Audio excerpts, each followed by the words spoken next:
Hey, what's up? This is Harry Wagner from Harry's Situations, and we're down here in Mexico for the 54th Baja 1000 race.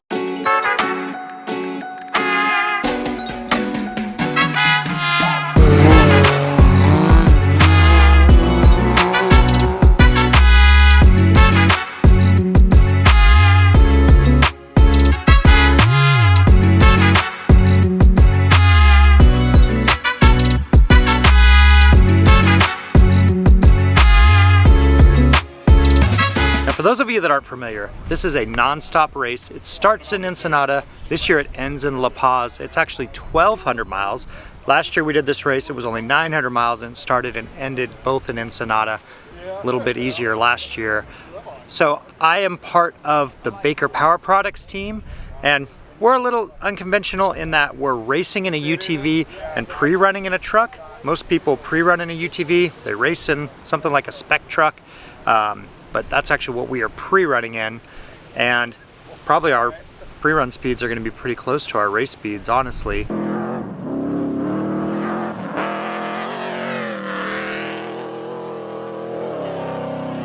I personally like that because if you have something like a rut or a rock and you're going significantly slower in your pre-run than on race day, you might think, oh, that's no big deal, it doesn't sneak up on you. But pre-running at, say, 75% of race speed, I think is really helpful in order to prepare yourself for race day.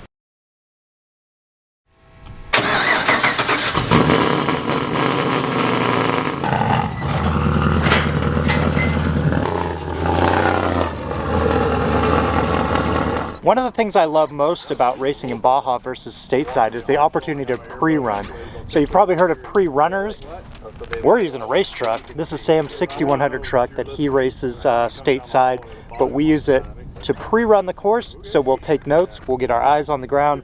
We're hoping to get all the way from race mile 300 to about 480. Pretty ambitious day. We're going to aim for Bay of LA, and you know, the idea is to not have any gotchas on race day, so we'll take a bunch of notes and get an idea of what's in store for us.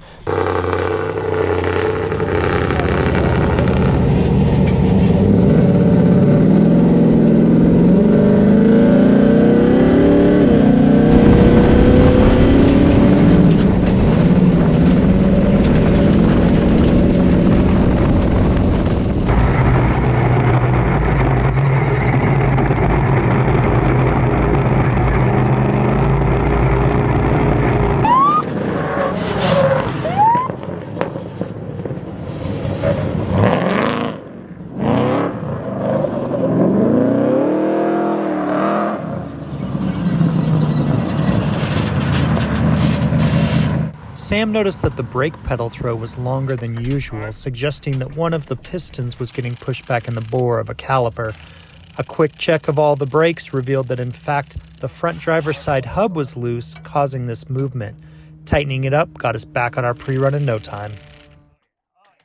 We just pre-ran the first 60 miles of our 400-mile section. Today we're going to try and get about 180 miles in, so that was about a third of it.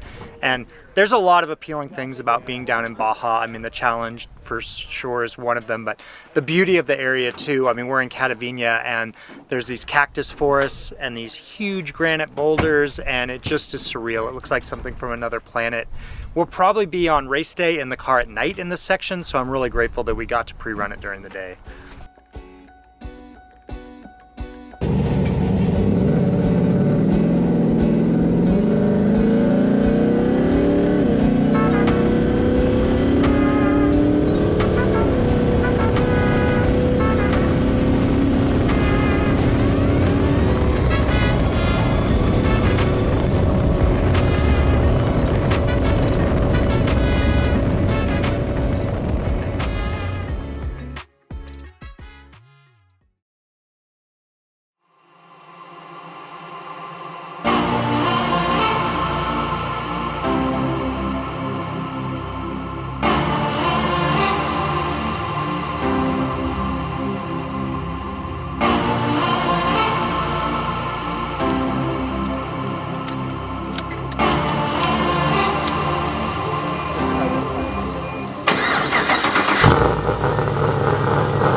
pre-ran the section from Bay of LA to San Ignacio, and that was more graded roads, faster, but also remote. There's not a lot of access roads out there for support trucks, so while it's fast, you also have to keep that in mind. Last 70 miles to San Ignacio, I'm not particularly looking forward to on race day. It's just going to be brutal when we're already wore out. We went from where our section starts to Bay of LA, had some tacos there, camped. We had an amazing spot on the beach. The tide was out. We caught some crabs and some clams and cooked those up. We had the whole spot to ourselves. All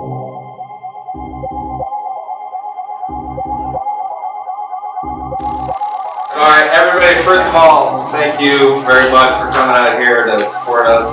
Most ridiculous thing that's ever happened on Earth. I think we got a great team of people. I really appreciate everybody's help along the way and definitely during the race.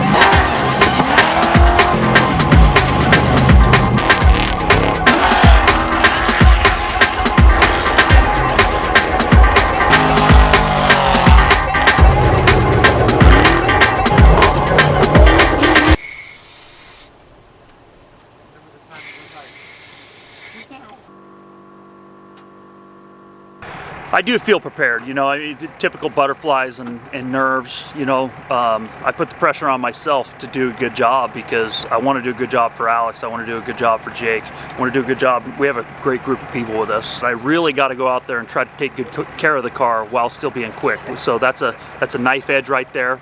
And I got to just get relaxed, get into a pace, and get into a rhythm, and just try to do the best job we can.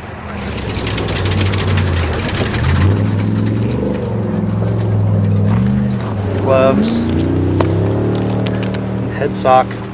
That's all I need. I got my red neck restraint on. I got my trusty fanny pack, my inReach, and my phone, Cliff Bars, and flashlight, my Leatherman. So good to go.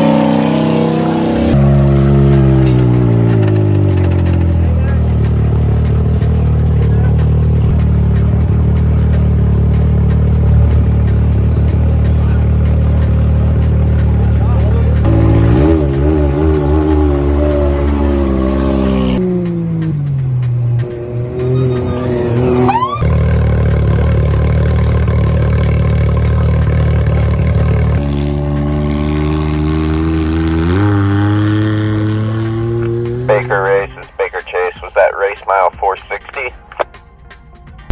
Okay, we're all good here.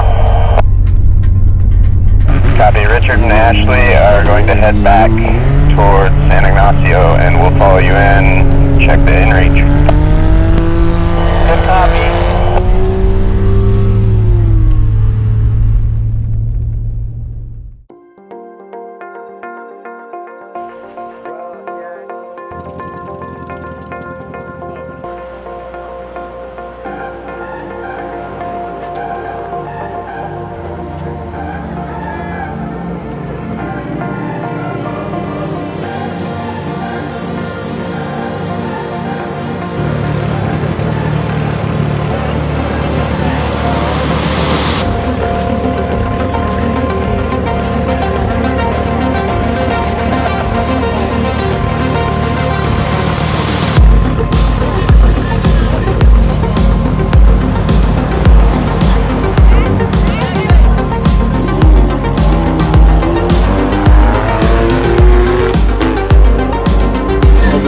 A lot of positives we can take away, especially the car's 1 year old.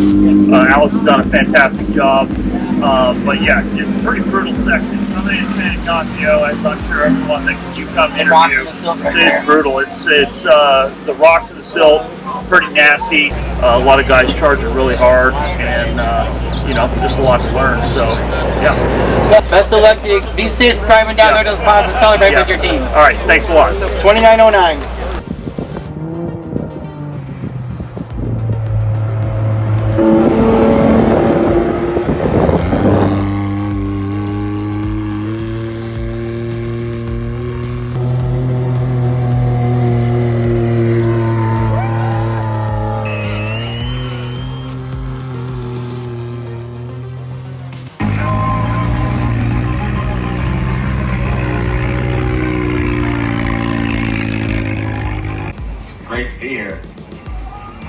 How did this SCORE Baja 1000 compare to previous ones? It's the second longest Baja 1000 we've ever had since 2000.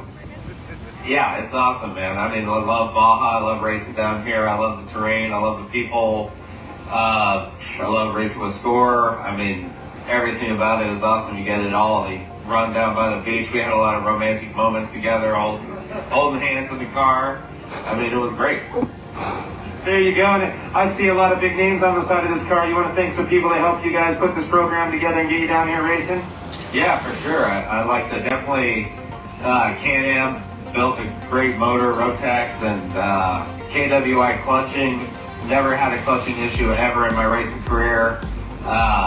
Whalen Speed and R&D puts the power in this motor, and I get to let it out, which is awesome. Sandco Fabrication, we built the car there. It's a badass car. Max Tracks USA. We didn't need them, but there's a lot of loose stuff out there that we're glad we had them.